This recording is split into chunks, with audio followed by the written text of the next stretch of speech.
We're now live, so you can start the meeting. Okay, well, good morning to everyone, and we're still waiting for one member of the committee to log in, and she'll come eventually, I expect. Probably having some difficulties, but we're well past the 10 o'clock, so I think we ought to begin. It's really down to you, Anna, to start it off, isn't it, with item 1? Yes, it is. I'd like to declare that Mr. Rhodes was appointed as the chairman-elect of the Employment Committee at the annual council meeting in July. And can I have a formal nomination and a seconder for that, please? I'll nominate Mr. Rhodes, gladly. I'm happy to second that. Sorry, who? Oh, it's Mr. Old seconded. Yes. Yeah. Okay, over to you then, Mr. Rhodes. Thank you very much. In that case, I'll have to seek nominations for Deputy Chairman. Well, I'll nominate Mr. Shepherd. I'll second that. Thank you very much. That's the only nomination, I think. So, Mr. Shepherd, your Deputy Chairman again. Thank you, Chairman. Right, that takes us now to item 3. Minutes of the meeting held on the 6th of February. In the meeting pack. Are we happy they are true and accurate record? Yes, they're fine. Take that as assertion. Right. I've not been advised of any questions, either under the general heading or under Standing Orders 7.3 and 7.5. And I've not been advised of any urgent items either.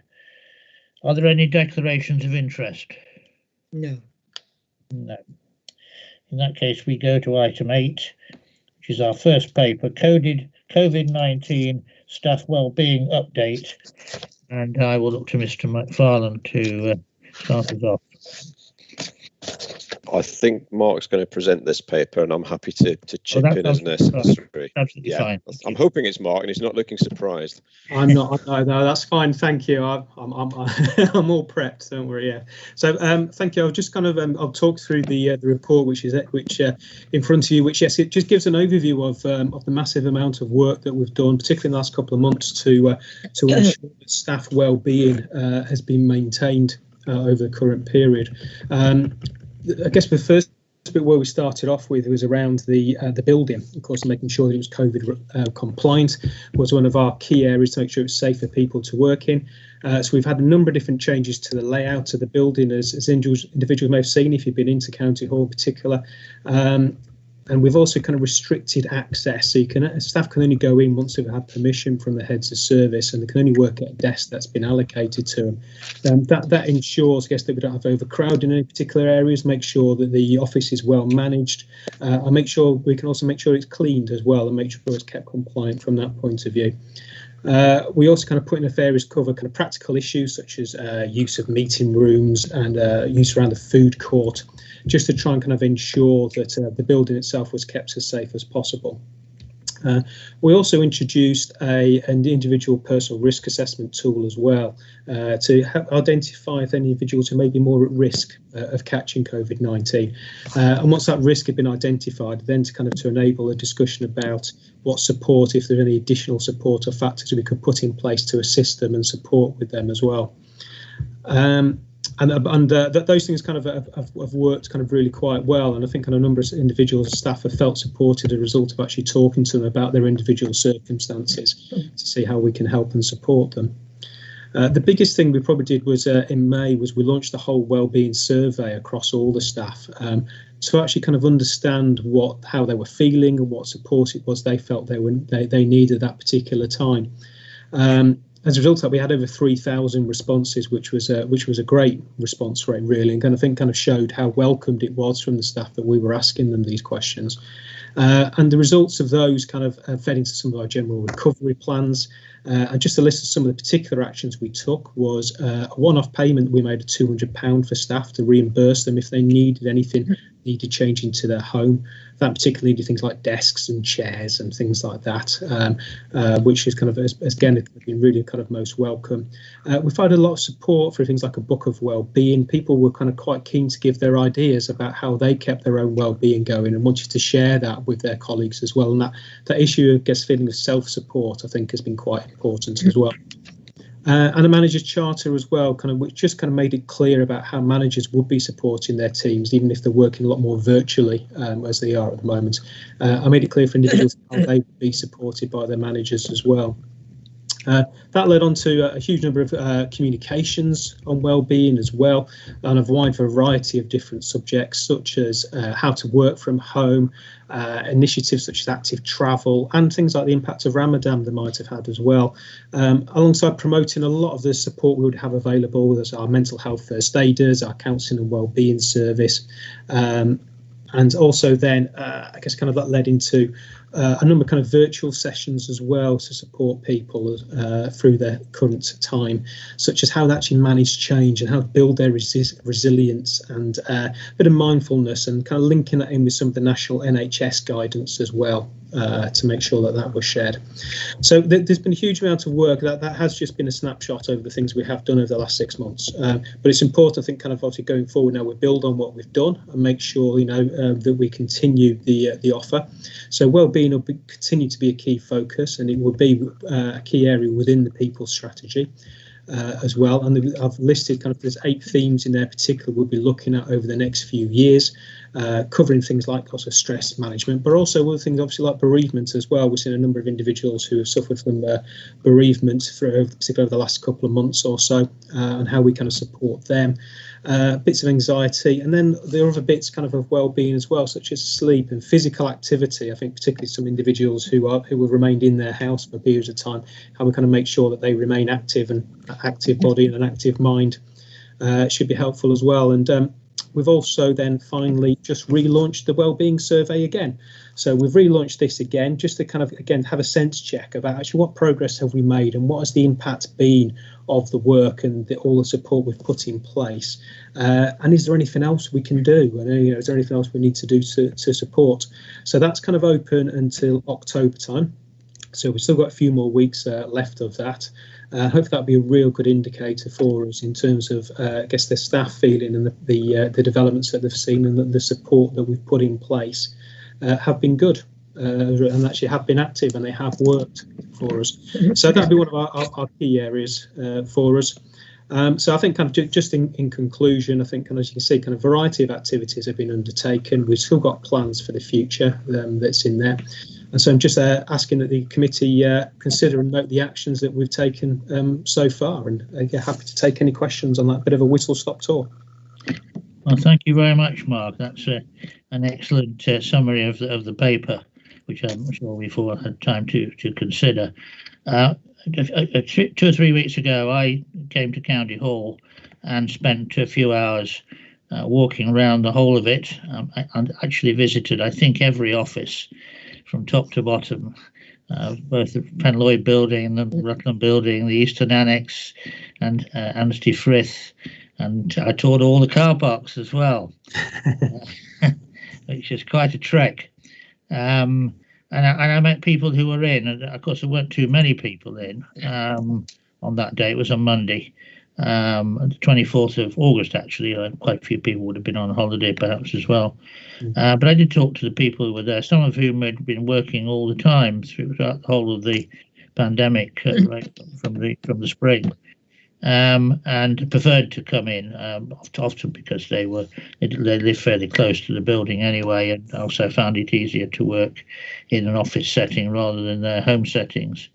But there weren't very many of them, although there were a handful in every office. I was impressed by the measures we'd taken to make all the buildings safe, in terms of the markings on on the corridors and so on, one-way corridors. Although it's an awful long journey sometimes to get back to the place you started from, because of the way it was laid out. But that's the nature of the building. So on that side of it, I was very confident, and I'm told we have, in fact, buildings which are safe for a total of 550 people, And so I think that you probably mentioned that in your summary.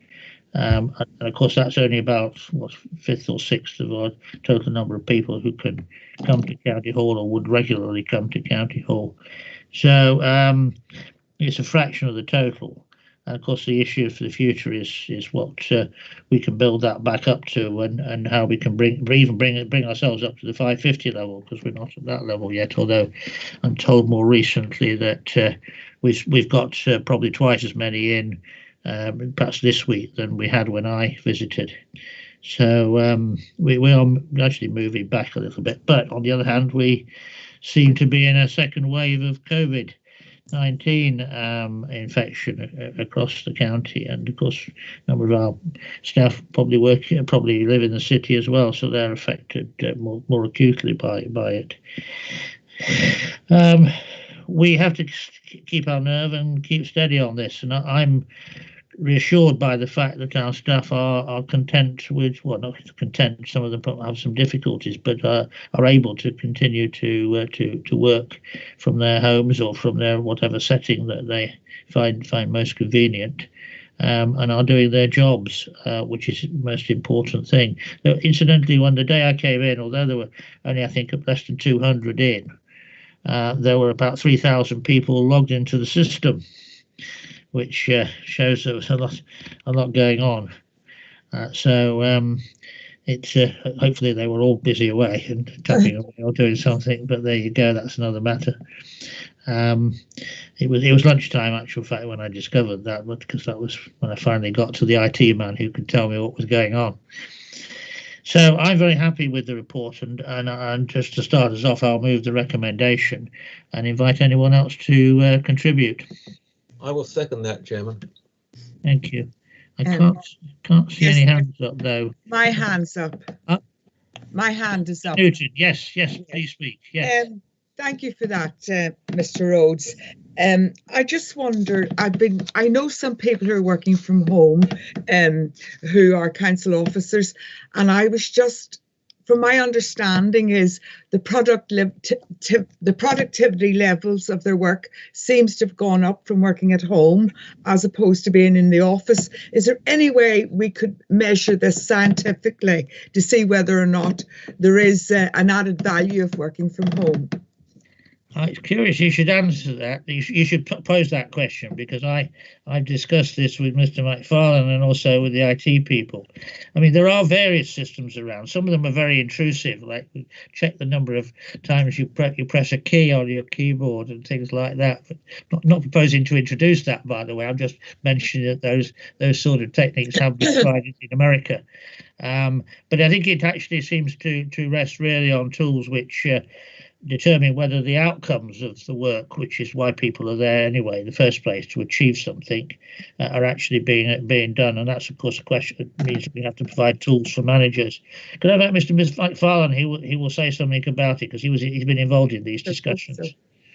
Yeah, I think Betty, you're absolutely right, and there'll be some people whose productivity has gone up.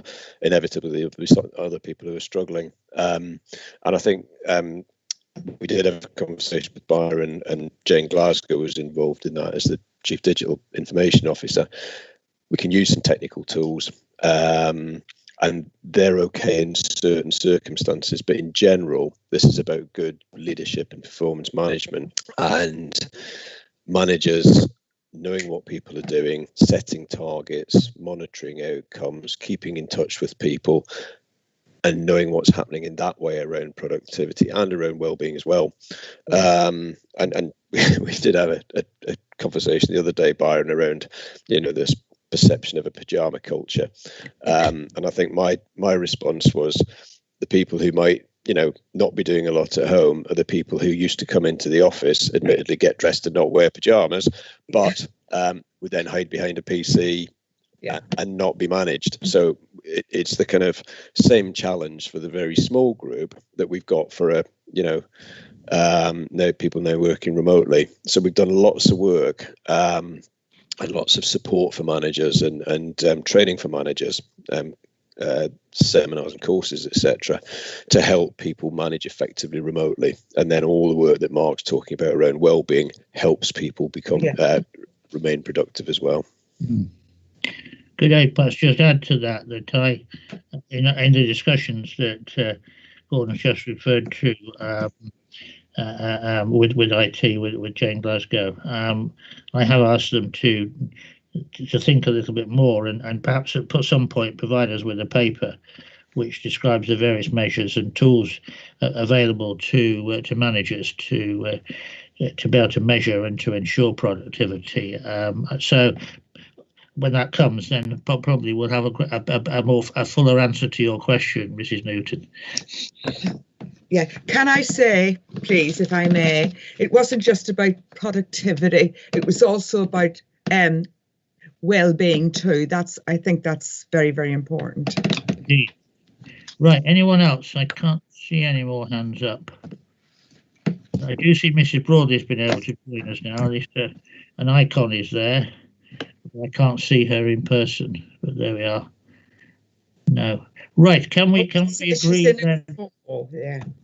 Can we agree the recommendations? Is that yes. Agreed. Assent to that? Thank you very much. Right, that moves us therefore to the next item, which is our old friend attendance management.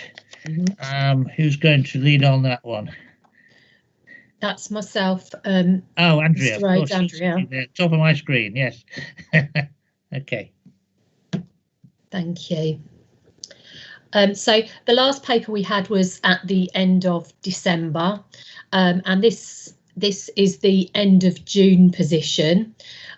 So I'll take you through the statistical position. So at the end of June, it's a very positive position in that all of the areas have reduced since the previous position, which is on the report of the end of March, which was the end of 1920, compared to the end of June 20. All areas have come down, and chief execs and public health are under the target of 7.5, and other areas are moving steadily towards that.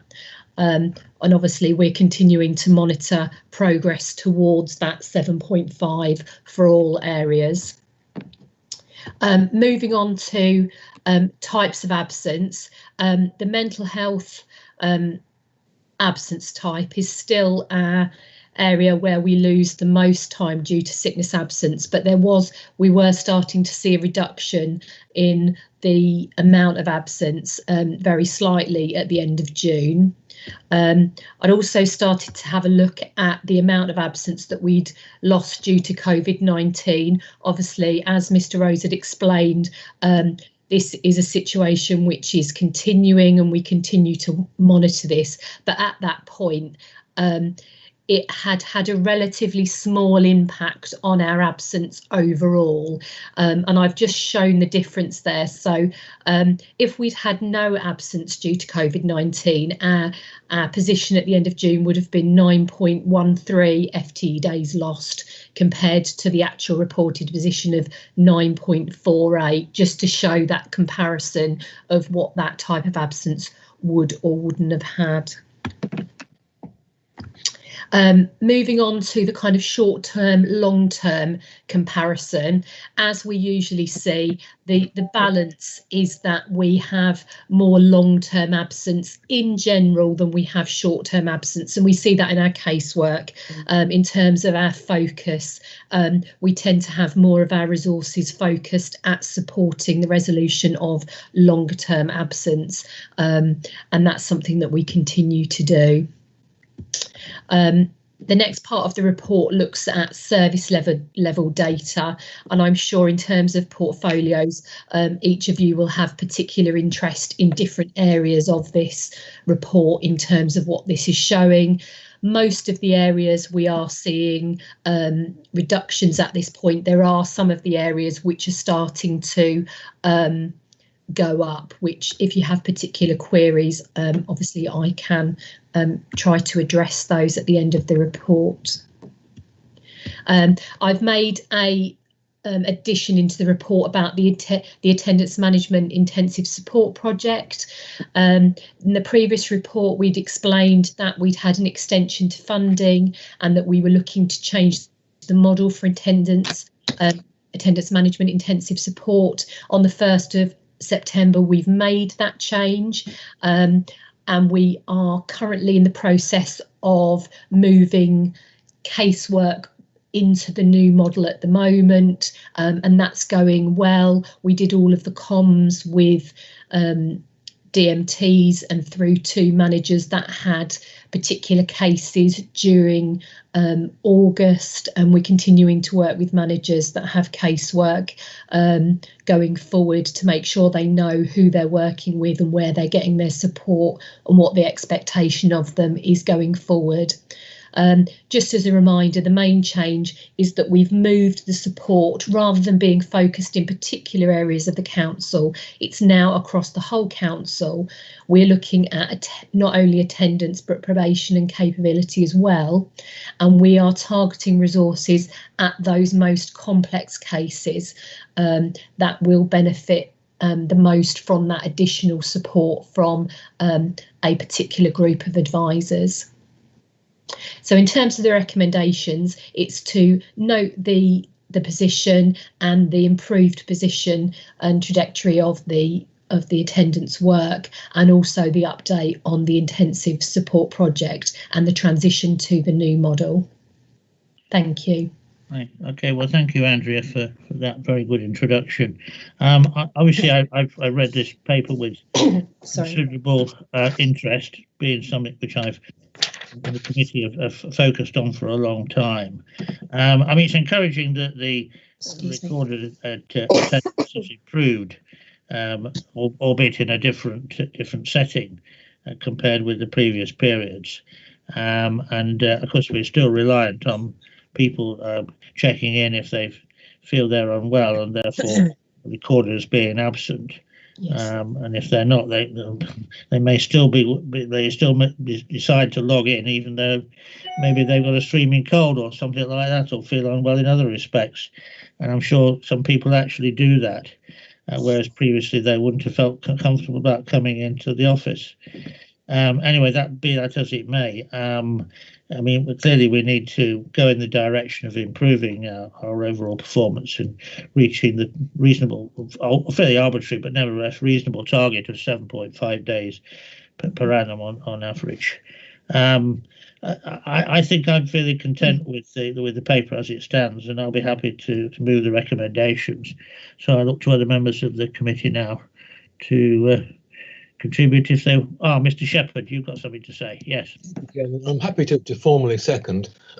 I suppose a rather obvious question, and this links back to the previous paper, is to what extent are we comparing apples and pears? By which I mean, clearly this quarter occupies the pandemic period. Mr. Rhodes mentioned, of course, some people may very well be feeling they can work from home, although they wouldn't have come to the office in their condition had they been coming to the office under normal circumstances. So maybe this is an unanswerable question, just speculation, but to what extent are we comparing apples and apples, or is it apples and pears, and we should be cautious for that reason? May I answer that, Chair? Yes, please do. Yeah. Okay. I think I am currently monitoring trends, Mr. Shepherd. I think some of the things that I have started to see over the pandemic period have been expected, and some things have been unexpected. And I think that, as I explained, we aren't out of this situation yet. So I'm continuing to monitor. I think one of the first things that I have seen is that the amount of absence that we've seen as a result of things like cough, cold and flu and things like gastric illness, so things that would normally be passed between people because they come into close contact, have not been as high. Now, I believe, and I don't know scientifically, but I believe that's probably due to two factors. One is that as a community, we haven't been close together because of social distancing. obviously much of our workforce works in an office, but also a huge amount of our workforce works in the community and has continued to do so at the front line. So I think to assume that people have been working from home and have been isolated is only a proportion of the workforce. We've got people working out, you know, in home care, in adult social care settings, out, you know, in children's social services, and they've been continuing to work in much the same way with, you know, with additional precautions, but still continuing to work in the community. So that's one element. Those people that have been working from home, I'm sure there have been adjustments in the way they've been working, and maybe they have been able to benefit from extra flexibility, which has allowed them to work in a way that's meant that they haven't taken additional sick leave that they may have done before. So I think that's an interesting trend. Another trend that I've seen is that we've had less musculoskeletal and back and neck absence. I don't know why this is. I don't know whether or not people have rested more during the lockdown period, maybe. I don't know why that is, but that is a trend. One thing that I had expected to see more of is more mental health absence, and that hasn't been increasing in a way that I had expected. In fact, it's quite similar to the same period last year. Will that change? I don't know. So, as I say, some things were predictable, that we would see less kind of illness due to exchanging it between ourselves in the community, but some of the other stuff has changed and I'm not entirely sure why. I'm continuing to monitor it. I'm looking at casework to see if we can understand it. I think one of the other things that we need to keep an eye on is our cancer caseage. We know from the news that the NHS has had delays in cancer treatment. Will that have an impact on the treatment and the times that our staff are getting treatment? I'm going to continue to monitor that, and I hope that those staff that we have unfortunately had a diagnosis of cancer do get speedy and effective treatment during this period. And, you know, we think of those people and we hope that we can support them during this time. But, you know, we have got people in that position. So, no, it is a different type of period than any other. We know it's unprecedented times, isn't it? It certainly is. Yes. Are you happy with that, Mr. Shepherd? Yes, thank you. That's very helpful indeed. Clearly, Right. officers are examining the nuances and variables here. Yeah, I can't see any more hands up. So, are you content to agree the recommendation? Yes. Yes. Yeah. Thank you very much. We can now move, therefore, to item 10, which is a pay policy statement, 21-22. Mike Follen, are you going to introduce this, or one of your team? No, Sarah's going to do this one. Yeah, right. I've got a back room role that's this me, week. Chairman. Thank you. Sarah, it's Anna. Would you like me to share the document that we sent round this morning? Not just yet, Anna. If you let me please. know, and I'll share it. Yeah, that's the following report. Oh, it is. Yes, wrong one. Yes, you with me? Yes, I'm No, with that's you. okay. Yeah, next one. No, that's absolutely fine. Thank you.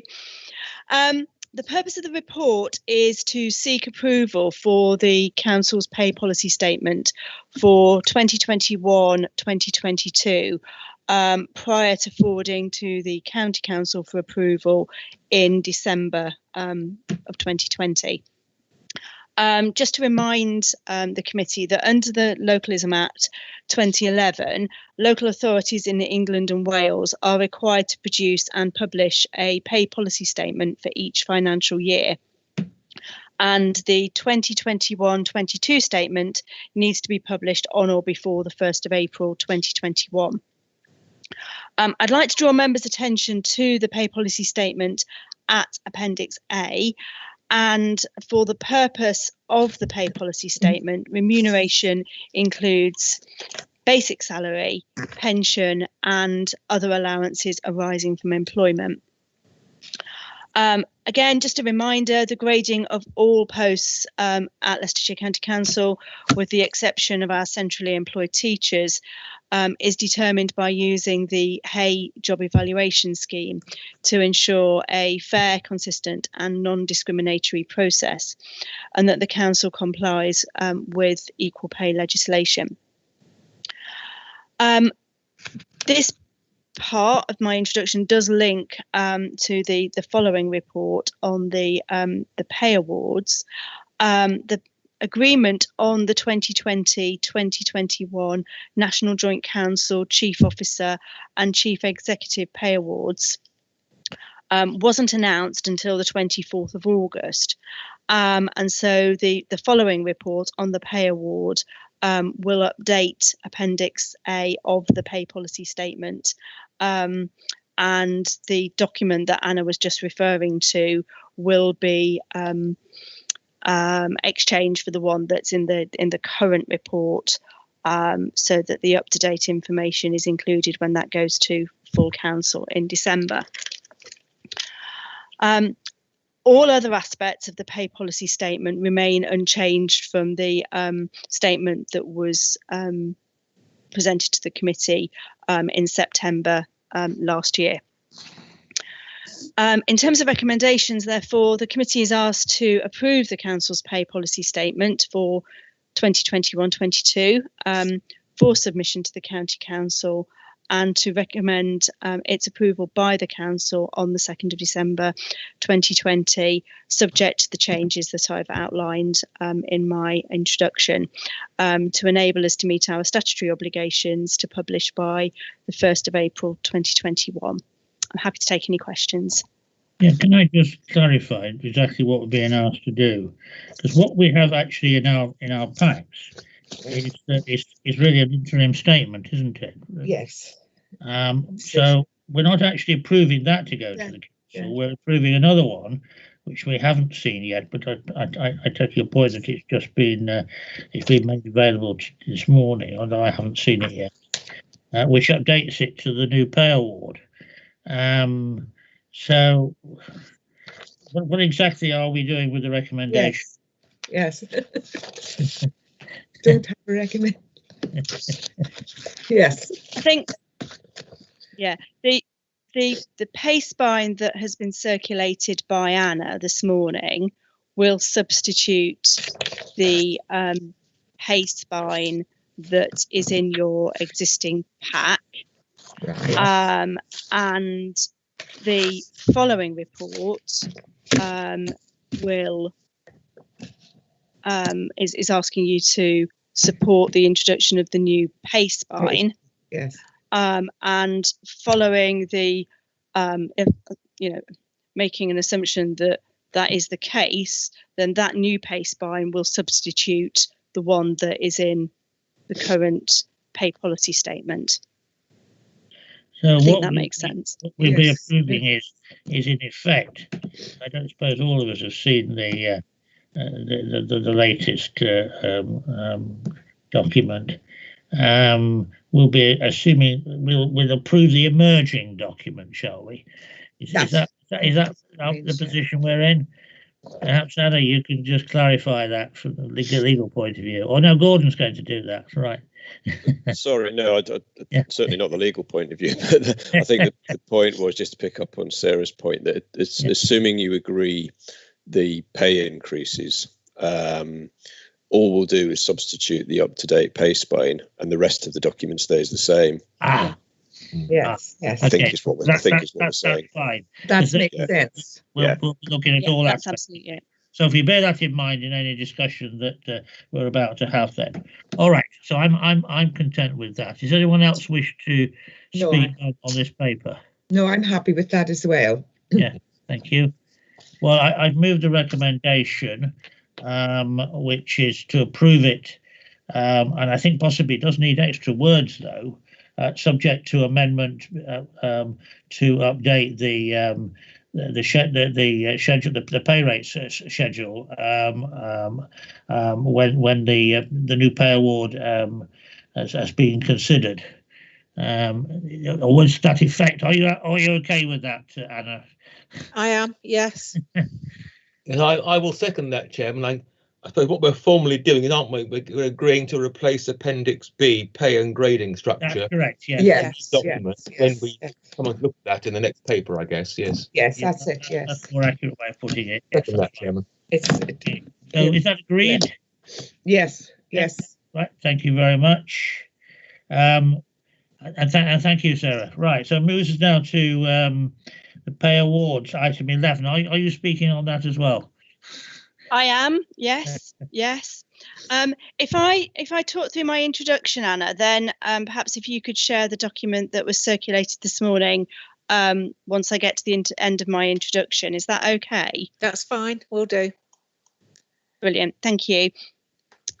So the purpose of this report is to seek approval from the Employment Committee for the implementation of the 2020-2021 pay awards for employees on National Joint Council, and NJC terms and conditions, Chief Officer and Chief Executive terms and conditions.